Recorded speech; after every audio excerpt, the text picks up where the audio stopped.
baranyandikiye ngo dufite umushitsi. Wameniandikia eti tuna mgeni. Yahaguruka tukamureba. Anaweza simama ili tunamkaribisha. Tukarya tuziranye. Tuna chakula tukijua tukielewana sote. Na dusuhuze. Anaweza kutusalimia. Bwana Yesu asifiwe. Kwa majina anaitwa Mnyonge Johnson. Ya kwa Marekani sijafikisha mwaka. Ati ndu mushitsi ngeze hano ndacyari umushitsi muri iki gihugu. Nina mwezi tu. Ati mwezi kumwe mfite. Mwezi nilisha leo. Sasa tuyu munsi. Na ati kandi ntabwo naje njyenyine. Ati najizanye n'umuryango. Ile yenyewe ili lakini uwo muryango wo wasigaye mu rugo. Tuma mwenyewe ati mpamvu yanteye kuza hano nilikuwa sijui. Ntabwo nari sobanukiwe. Kuna mtu nani mume wa dada ndo ati hari umuvandimwe nabajije aseme nani unaweza ukafa ku Marekani nyinyi mwisha sana, unaweza ukajua kanisa ya wanajua watu Tanzania wanaita sana wa Branham. Ati hari umuvandimwe nabajije ati ese wabasha gusobanukirwa ko ati wacu muri Kenya baravango mbese na ba Branham. Lakini mimi nawaambia hivi sisi hatuko Branham. Aliko nje ndababwira ngo ntago turi aba Branham. Sisi ni kanisa ya ujumbe, kanisa ya Mungu. Torero ry'ubuzima. Akaniambia hivi. Kwa hiyo ulivoniuliza hivyo kuna mtu anatumika naye kazi. Dukorana mu mirimo anaingia hiyo kanisa uliyoniambia. Nikimuona nitakuletea namba yake na mtaongea. Nikasubiri, ndihangana. Hiyo siku ikafika ikafika siku nyingine. Za undi munsi akakuja nyumbani akaniachia zile namba za mtumishi wa Mungu huyo hapa. Ati zuyu mukozi ati nimero zuyu mukozi w'Imana. Nikaongea naye, ati turaganira, akaniuliza naitwa nani? Nikamwambia naitwa Johnson. Ati ndamubwira ngo naitwa Johnson. Nikamuuliza hivi. Ndamubaza ngo. Nikamwambia hivi. Mimi ni mtoto wa Mungu na mwana w'Imana. Naingia kanisa hiyo. Ni mwitorero ry'Imana. Kwa hiyo nilikuwa naomba narasengaga mnaweza mkanisaidia nijue hiyo kanisa na mimi nianze. Ati mwamfasha nkamenya iryo torero aho riri. Tuanze shiriki pamoja. Ati tukajya dufatanya. Kwanza niseme nashukuru Mungu tu kwa kuona kusanyiko nzima inajaa watu. Ndio, Bwana Yesu asifiwe. Imani hibazwe. Na mimi naishia hapa, sitosema mengi. Bwana Yesu awabariki.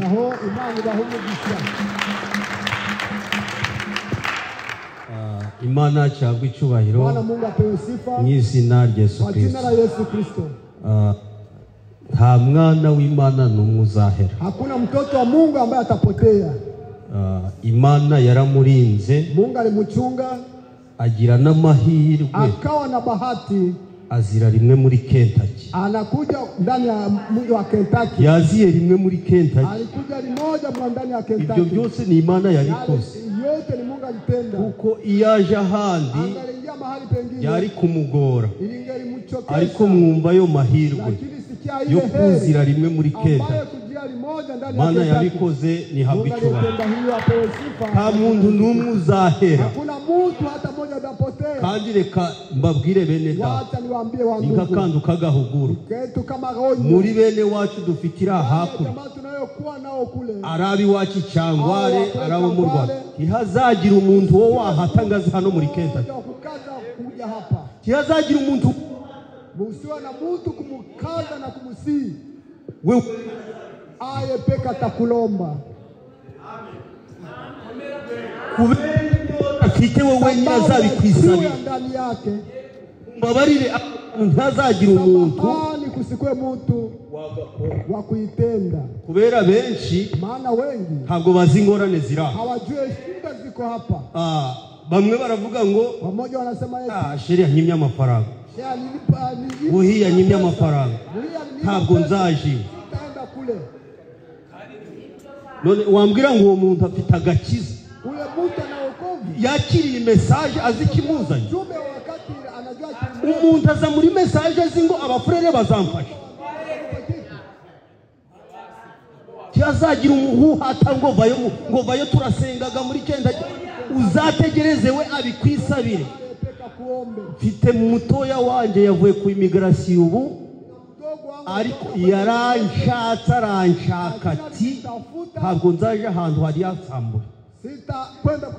Ihanganuje no kumushinga ubambarize niwe wabinyisabiye. Ejo udahata umuntu akagera hano akagira probleme ngo washeri niwe wazinteye. Muzi ingorane zo kubura akazi muri iki gihugu. Muzi ingorane zo kubura food stamp muri iki gihugu. Muzi ingorane zo kubura amafaranga muri iki gihugu. Ejo atabura food stamp akarira mu yindi seti bakamuhamagara ngo twewe amakadi garuzuye agatumbira ngo weho ni weho wabinteye.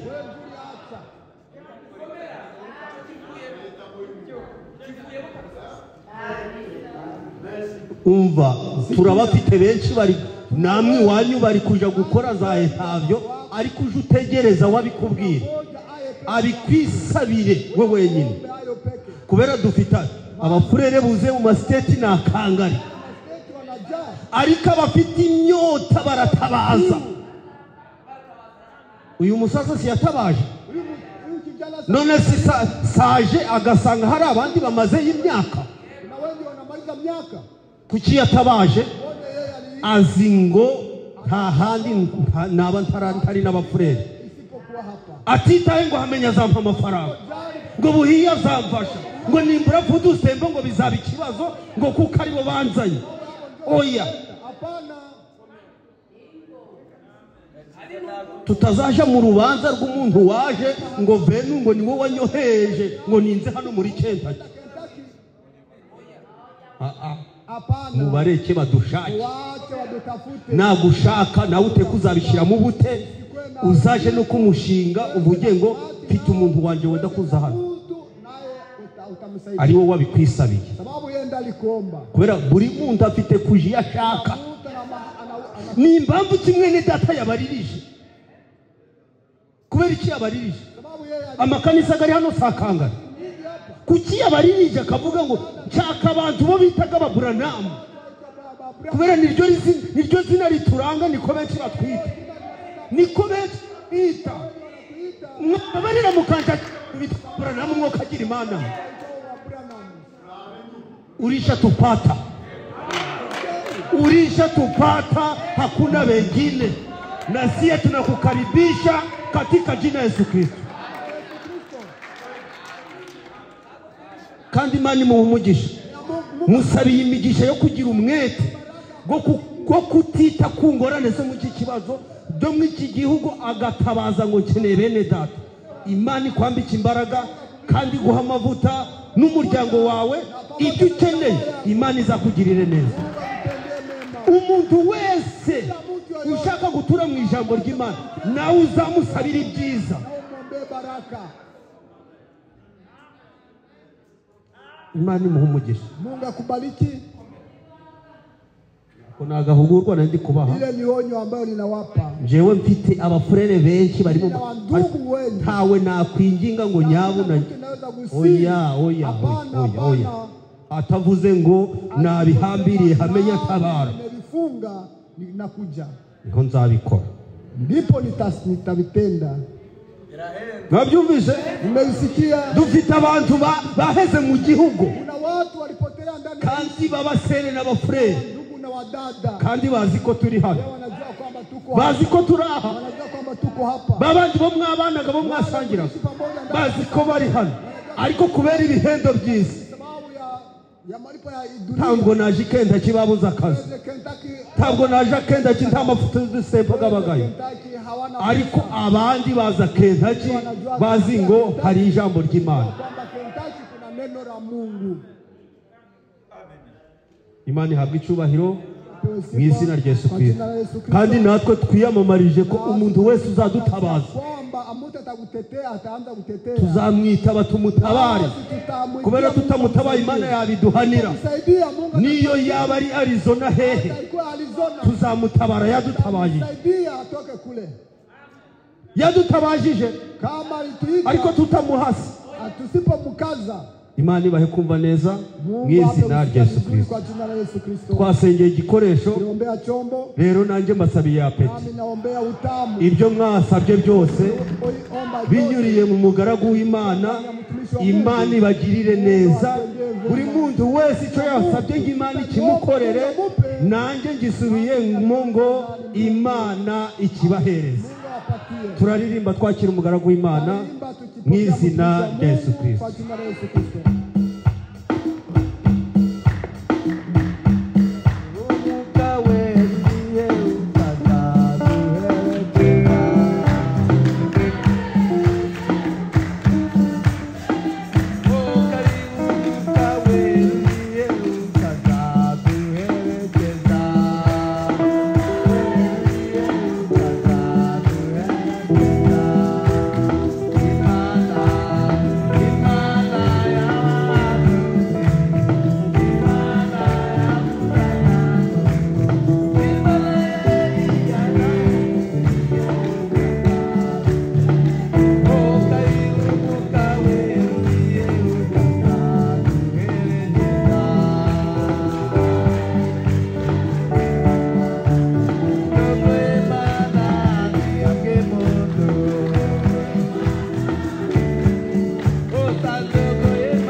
Mwene data tuwasuje mu izina ry'Umwami Yesu Kristo. Mimi na ndugu tunawasalimu katika jina la Yesu Kristo. Shalom shalom. Shalom shalom. Imana yacu irakomeye. Mungu wetu ni mwenye nguvu. Eka dufatanye na mwene data. Acha tushikane na ndugu. Urgi wayo ntabwo azahera. Kumbe wake hatapotea. Ikizu gishakisha hose. Tai inatafutisha mahali popote. Dushimishijwe nuko mwene data ibonye muri bene se. Nafurahishwa na kuona ndugu akaba yibonye muri bashiki be. Iyo Mana yamurinze ntihabwe icyubahiro w'izina ry'Umwami Yesu Kristo. Ndabona sinzi niba inyuma muri gutwumva hari. Sijue kama nyuma mnatusikia. Amen. Amen. Imana yacu irakomeye. Mungu wetu mwenye nguvu. Imana yacu iratangaje. Mwenye ajabu. Imana yacu niyo gushimirwa. Yaturinze kino cyumweru cyose. Unyemerere tuyikomere amashyi. Ubwo gucunguza uburyo umwete. Reka duhaguruke. Acha na tusimame. Mwene data Jonas. Ndugu Jonas. Nadusomera igitabo cyo guteka kwa kabiri. Tusomee kitabu cha Kumbukumbu la Torati. Ibice 4. Sura 4. Umurongo wa 7. Mstari wa 7. N'uwa 8. 8.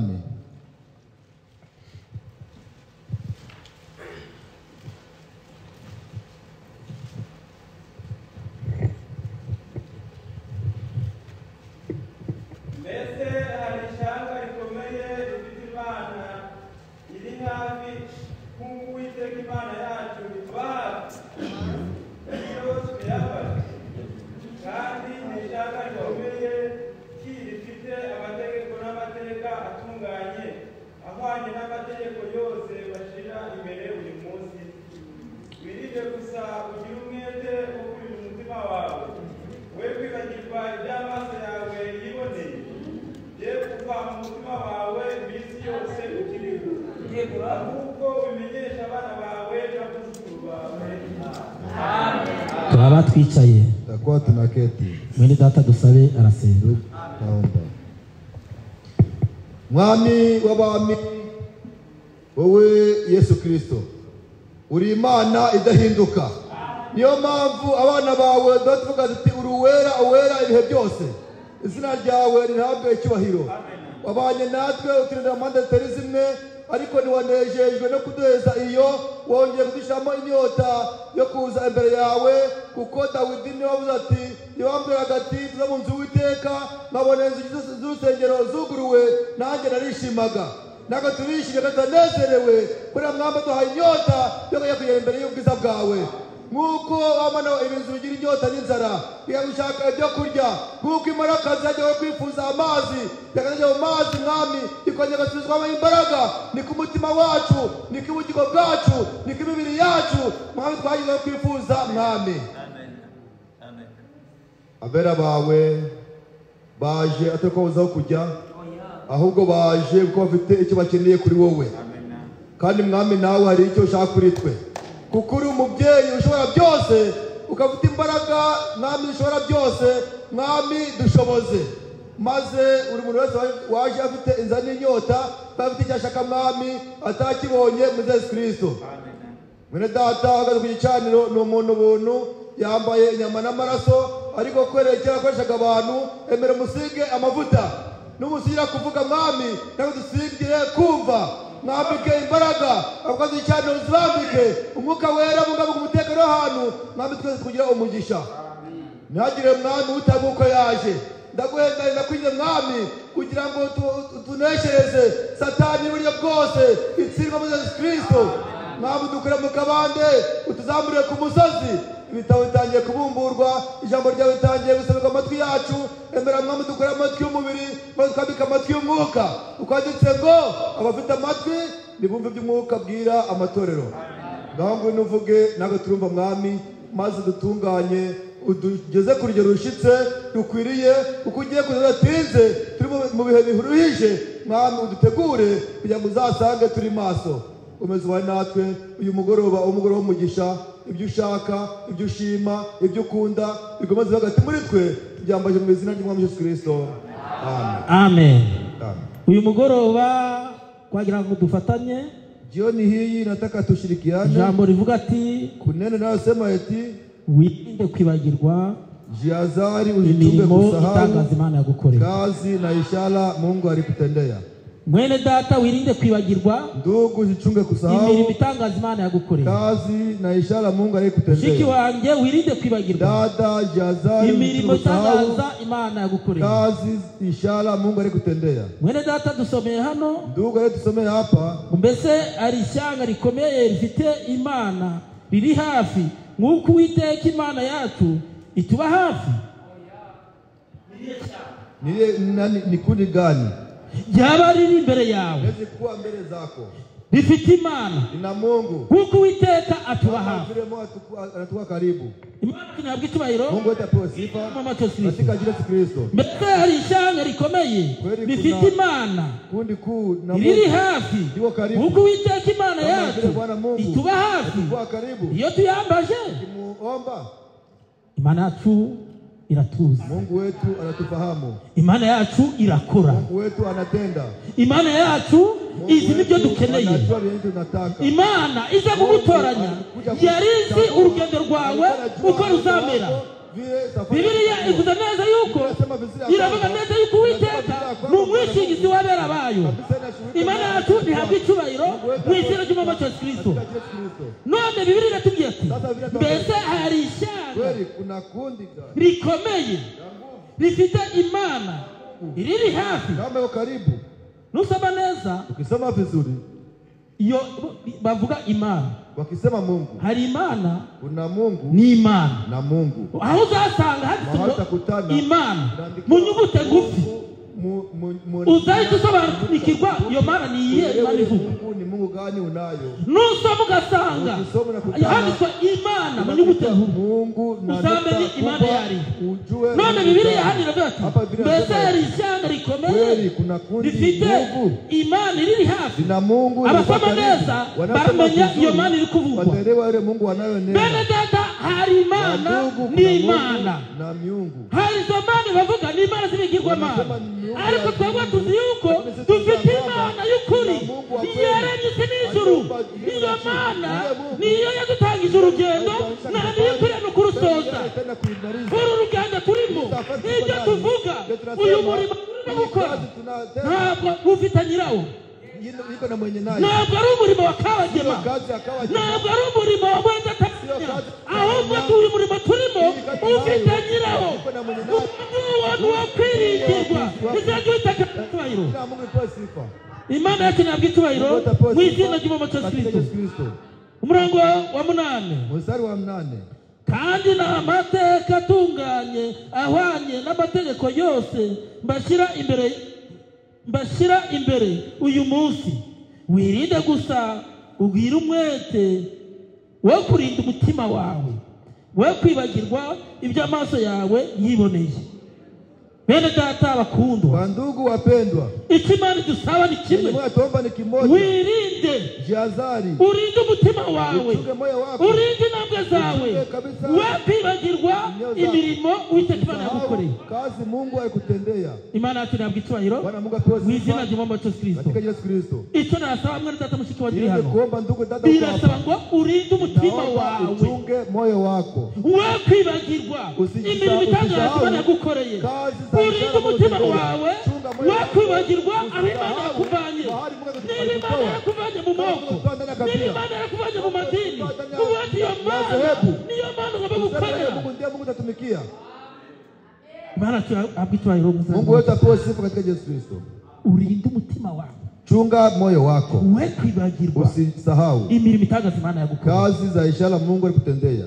Hepfo aravuze ati, chini kunasema eti, murongo wa 9, mstari wa 9, wirinde gusa ugire umwete wo kurinda umutima wawe, wo kwibagirwa ibyo amaso yawe yabonye, bye kuva mu mutima wawe iminsi yose ukiriho, ahubwo ubimenyeshe abana bawe n'abuzukuru bawe. Imana ntabwo icyubahiro Mungu utapewe sifa katika Yesu Kristo. Nuba imirimo Uwiteka yagukoreye, ahubwo ubyigisha abana bawe, ubifundishe na watoto wako, ubimenyesha abana bawe, ujulishe watoto wako, ati burya Imana nabonye igitangaza. Babwije ukuri, nta buryo wabwira umwana wawe igitiboneye n'amaso yawe, ahubwo Bibiliya iravuga ngo ubyigisha n'abana bawe. Si n'ibyo gusa, ubyigisha n'abuzukuru. Izina ry'Uwiteka ntabwo icyubahiro mu izina ry'umwami Kristo. Ibi ngibi turimo rero, natwe dufite ababitwigishije. Bene data mushiki wanjye, ndugu na dada yangu, ujihadhari, uchunge moyo wako, usisahau kazi za ishara Mungu alikutendea. Twihute vuba, tuharikishe.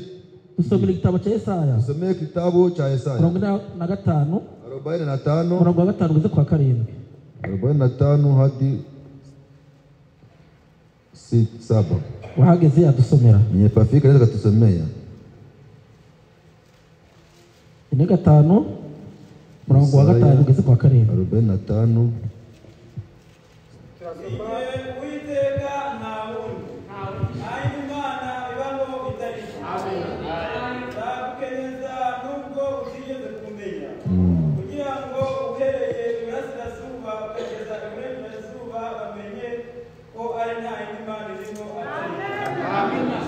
Amen. Amen. Mara kirakomeye bene data. Mungu wetu mwenye nguvu wa ndugu. Wagize se Imana nabikora. Unawaza Mungu hatende? Ejo igiye gukorera umunsi ntabwo yabikora. Jari yamutendea leo hawezi bitenda. Ese ugeze ahangaha nabyo waciyemo. Unafika hapa kuna nini lipita ndani. Ugeze hano barwaye. Hapa kuna vitu ligombana. Imana yacu yakorera komeye. Mungu wetu anatenda ni mwenye nguvu. Wagera aho wiheresha mutima wawe kubera kutagwatisanye uwo munsi warwaniriraga n'umunsi warwanirira imana yacu irakomeye imana yacu irakomeye nta yindi mana iriho imana yacu irakomeye izina ry'uwiteka rihabwa itubahiro w'izina ry'umwami Yesu Kristo ninjye witeka nta wundi nta yindi mana ibaho atari njye nzagukenyeza nubwo utigeze kumenya imana yacu iratabara Mungu wetu anasaidia. Babwije ukuri Imana iratabara. Mwambia ukweli Mungu wetu anasaidia. Ese mugeze aho mugeze? Unafika mahali mnafika. Ntacyo mwaciyemo. Na hakuna jenye mlipita. Wewe buri mwe wese gutanga ubuhamya. Yote akwe mshuhuda. Nugera mu bibazo. Tumbira Uwiteka wenyine. Tazama Mungu. Imana yacu ni umutabazi. Imana yacu irakomeye. Reka gucika intege. Ukata tamaa. Ingorane ni nziza. Piga hatua. Uigerageza n'uwo mukristo anashereza. Imana yacu ntabwo itubahiro. Mwizera ry'umwami wacu Kristo. Yesaya 43 avuze ngo iki? Yesaya 43. Yesaya. Wirinde kwibagirwa. Jichunge na kusahau. Murongo wa mbere ugeze hepfo frere. Mstari wa kwanza afika chini ndugu. Ugeze kwa kane. Fika mstari wa 4. Lakini sasa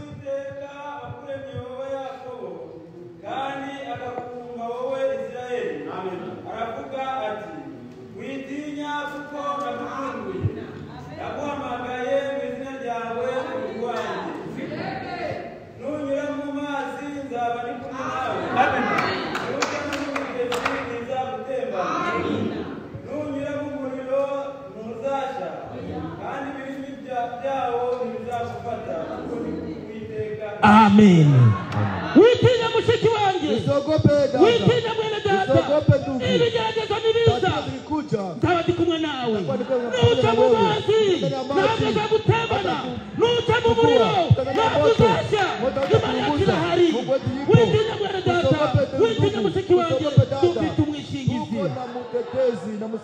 Imana yacu ntabwo icyubahiro. Wizera ry'umwami wacu Kristo. Ndakwingize mushiki wanjye mwene dada. Wirinde kwibagirwa. Jichunge na kusahau.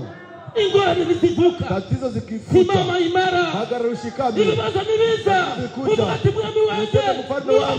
Niwe msimamizi wangu. Data na mama bashobora kuba. Baba na mama bari. Baguta. Banaweza kuatia. Ariko dufite utura hafi. Ni Seigneur. Uwo Seigneur ntabwo bakwiringira. Mungu ndiye tumainia. Ubwije ukuri mwereka. Ufunguye amaso ukareba. Ukareba imirimo itanga bandi gukorera. Wareba ibikuza murutse. Dufite Imana. Dufite Imana ikora. Wala Mungu apewe sifa. Reka gutinya. Acha kuogopa. Gucika intege. Komeza urugendo. Iyo guhamagaye. Iyo kwizerwa. N'ibindi bizabikora. Kubera kunanirwa. Kwa nini unashindwa? Kubera ko wumva unaniwe. Kwa nini unasikii unashindwa? Piga hatua wendelee. Ihangane. Uru rugendo ntugire ngo ni ugupfa kurwambukiranya gusa. Hari amahwa menshi, hari ingorane nyinshi, hari ibigeragezo byinshi. Icyo gusaba ni kimwe gusa. Irinde kwibagirwa. Wewe jihadhari kusahau. Uvuga ati mwami wawe. Useme mfano wangu. Najua. Nageze mu byabindi. Imana y'umwami wanjye. Uyu munsi ndikushoboye. Najua kama naweza. Imana yacu ntabwo itubahiro. Mwizera ry'umwami wacu Kristo. Hapo ku murongo wa 3 frere.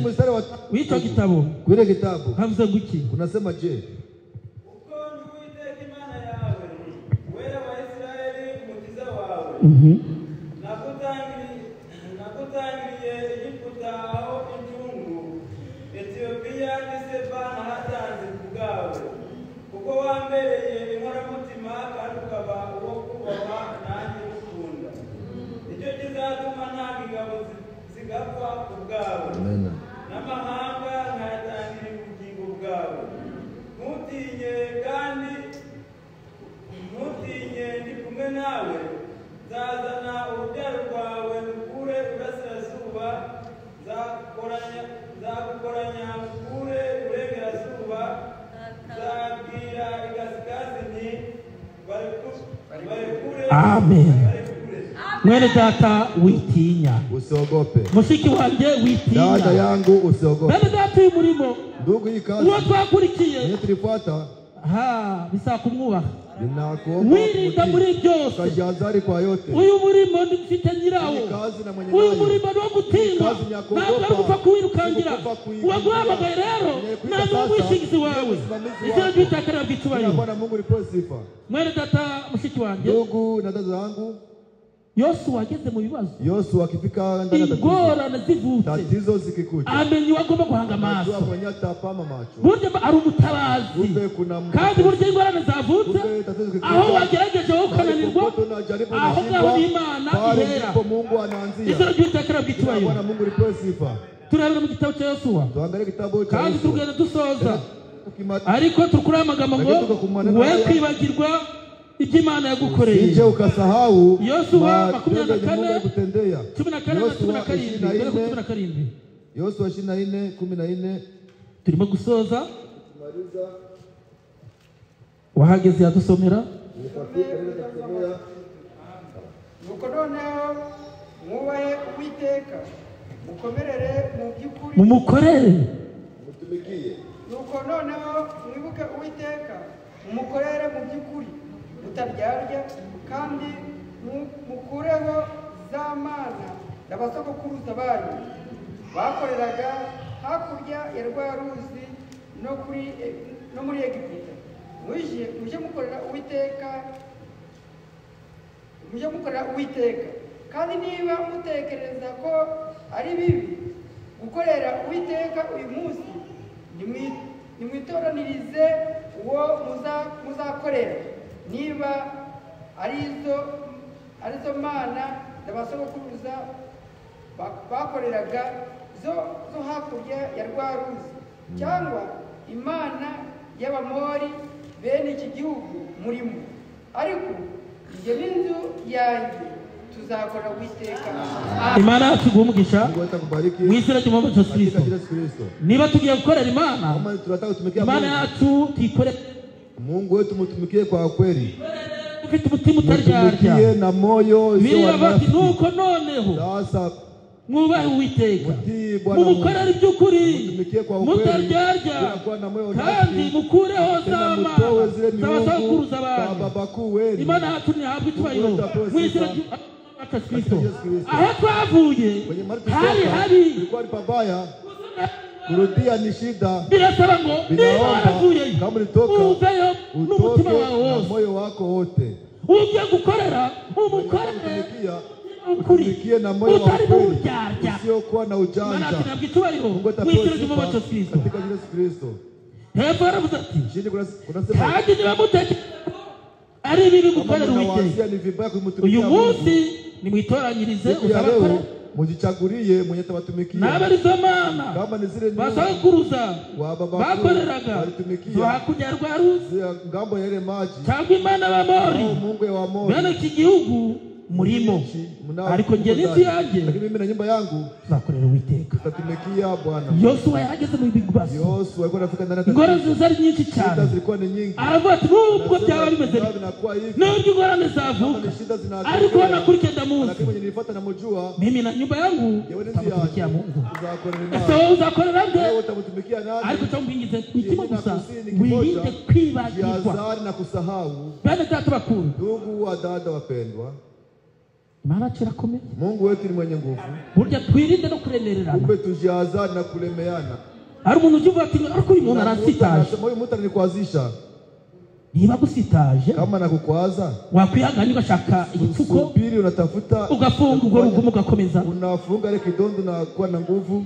Imana yacu ntihabwa icyubahiro Mungu wetu mu apewe izina ry'umwami sifa Yesu Kristo. katika jina la Yesu Niba Kristo. ubona agusitaje, Kama anakukwaza, upfundishaho nuza wewe igipfuko, funga kabisa komeza intambwe zawe kugeza igihe aho ugera. kufika mahali Imana yacu utafika. ntihabwa icyubahiro mu Mungu izina wetu ry'umwami apewe Yesu sifa Kristo. katika Yesu Kristo. Ariko si n'ibyo gusa, Si hiyo tu, Yesu Kristo ntabwo yavuzwe Yesu Kristo alimsema vibaya tekereza umuntu wagira sana. agakiza abarwayi, Wazia mtu alikuwa abaza bamugana bose akabaha naponya ibyo kurya, wagonjwa ni kumukuya, ariko nyuma yaho bamara gusohoka baadaye akitoka nibo bamugambaniraga nibo na walimusaliti, nibo bamuvugaga ndio nabi. walikuwa wanamuteta vibaya.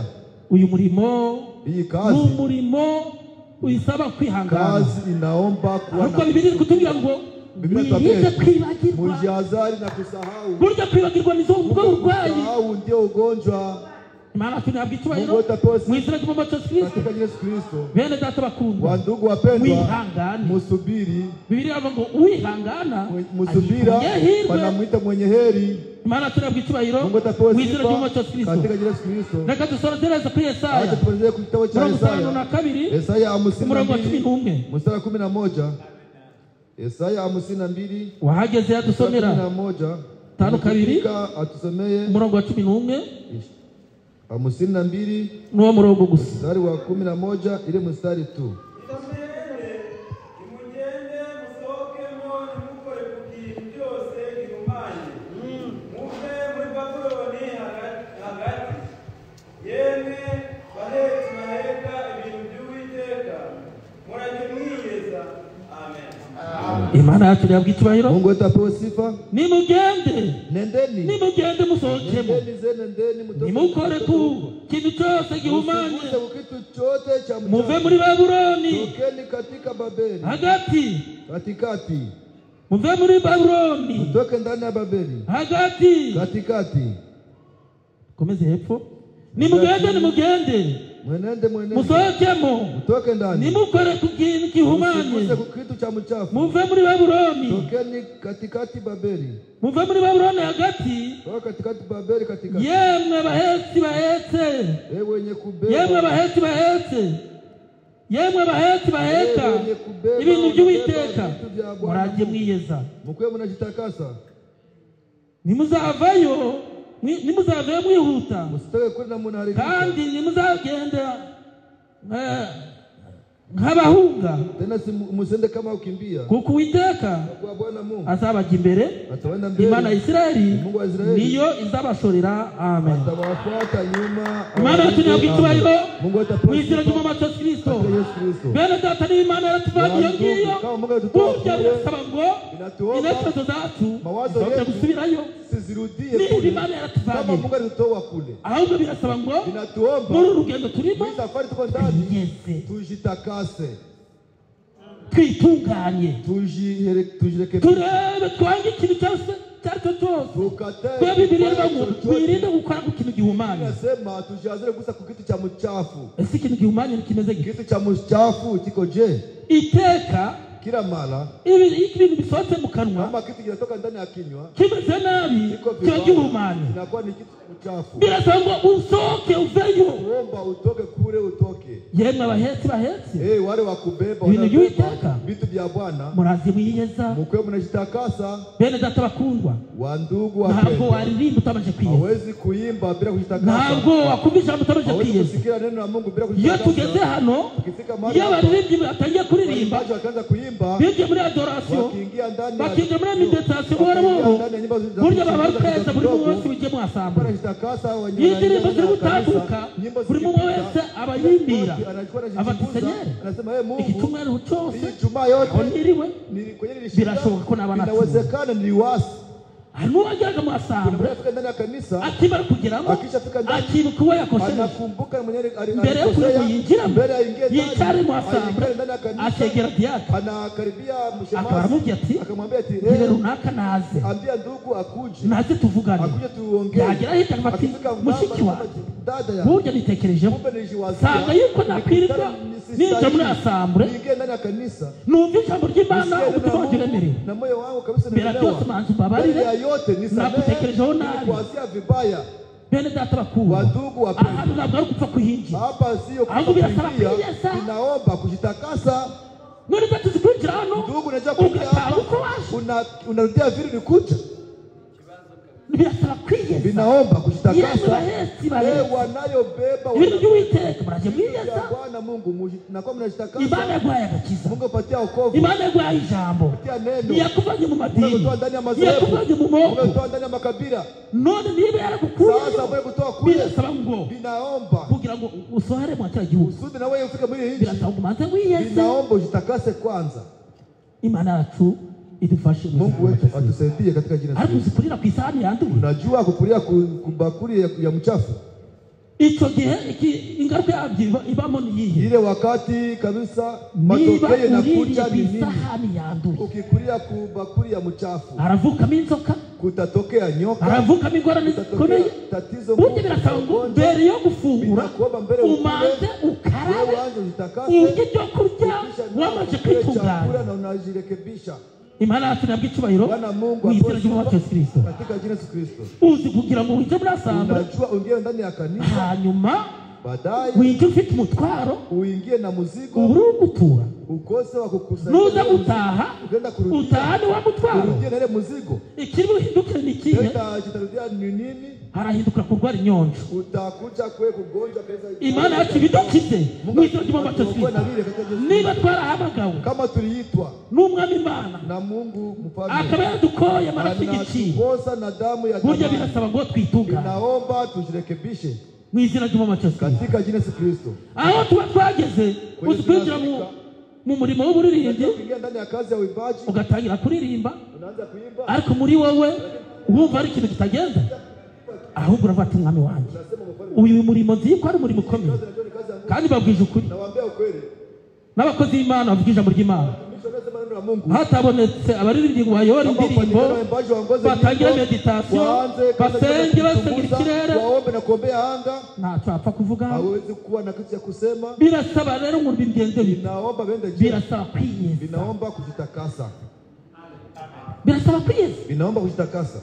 niturire ku isahani yanduye, Usikufe kukulia ahubwo umanze witunganye. bali wewe uanze kujirekebisha. yemwe abahetsi bahetse, Wanayobeba wanabeba murajye mwiyeza. mkwe mnajitakasa. Imana yacu idufashe. Mungu wetu tusaidie. mushiki wanjye mwene data, Data na ndugu, uramenye rero wirinde kwibagirwa imirimo itangaza Imana yagukoreye. kazi na ishara Mungu alikutendea.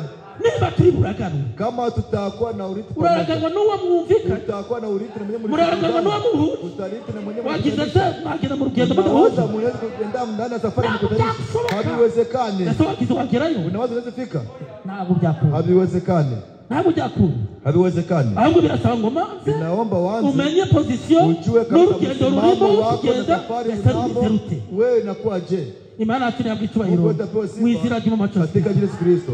uru rugendo ruraruhije, Hii safari na uru rugendo harimo amahwa, hii safari kuna miiba, uru rugendo harimo ingorane, hii safari kuna tatizo. ariko intsinzi ya mbere Lakini ushindi ni wa imwe, kwanza ni ni moja. ukwirinda kwibagirwa Kujazana imirimo na itangaza Imana kusahau yagukoreye. kazi za ishara Mungu alikutendea. Bibiliya iravuga ati urinde umutima wawe, Biblia inasema we kila mmoja kwibagirwa wako ibyo Imana yagukoreye, usisahau yenye Mungu mu alikutendea. izina ry'umwami wacu Yesu Katika Kristo. jina la Yesu Kristo. burya icyo dusabwa ni iki? Kumbe ni je, ukwirinda tunaomba ni nini? kwibagirwa. Ni kujihadhari na kusahau. umurongo ukurikiyeho Mstari aravuze ati inayofuata inasema je?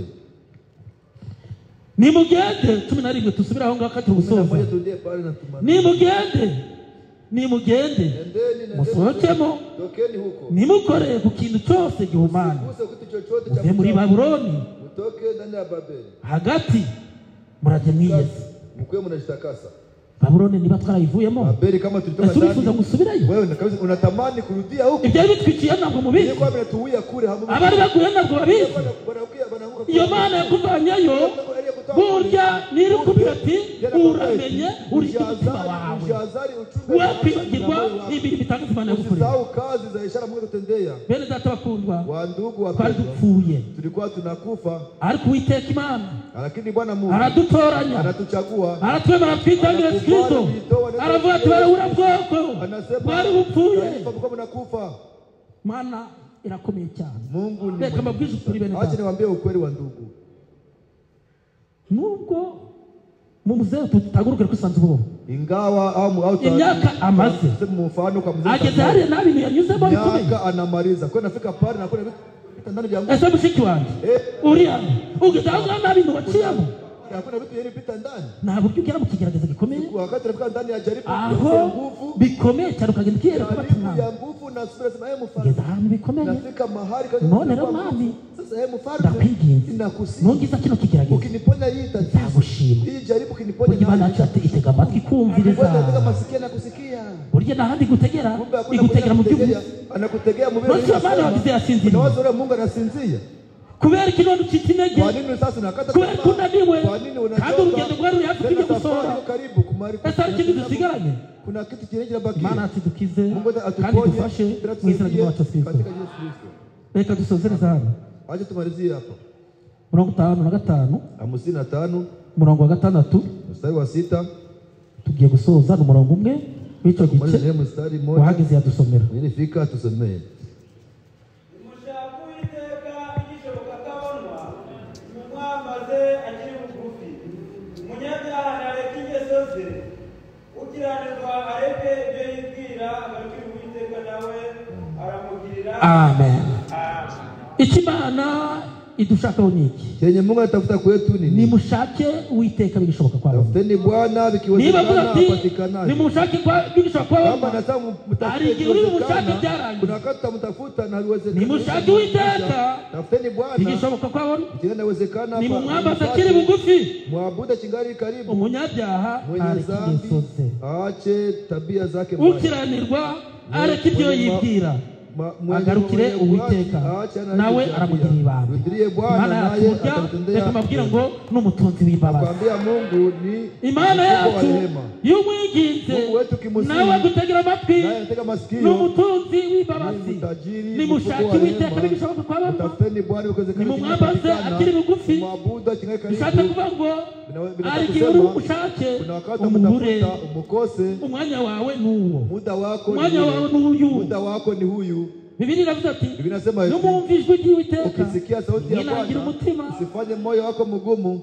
Imana yacu ntabwo icyubahiro Mungu wetu apewe sifa. mu izina ry'Umwami wacu Yesu Katika Kristo. Yesu Kristo. Nimushake Uwiteka Tafuteni Bwana bigishoboka, ikiwezekana apatikane. nimumwambaze akiri bugufi. Mwabudu akingali karibu. Umunyabyaha nareke ingeso Mwenye ze, dhambi ache tabia zake mbaya. kandi Uwiteka nawe yiteguye Tena kumugirira Bwana ibambe. naye yuko karibu N'umutunzi kusamehe. w'imbabazi, Ni mfuko wa rehema, Mungu wa utsinzwe rehema. n'urubanza Mwenye anashindwa na nigige hukumu, Uwiteka asi amugarurire Mungu imbaraga. amrudishie nguvu. Utsinzwe Mwenye n'urubanza anashindwa na hukumu. Uwiteka n'umutunzi w'imbabazi, Mungu ni burya Mungu wa atari ku rehema. ntebe y'imbabazi. Tunataka Imana ni yacu ni rehema. Imana idahinduka, Mungu wetu ni Mungu wa burya uko mabadiliko. yari ejo n'umunsi Tulikuwa n'ukuzaho. jana, leo ni vile. Ese urahera he usenga? Utaanzia wapi ukiabudu? Urahera he? Utaanzia wapi?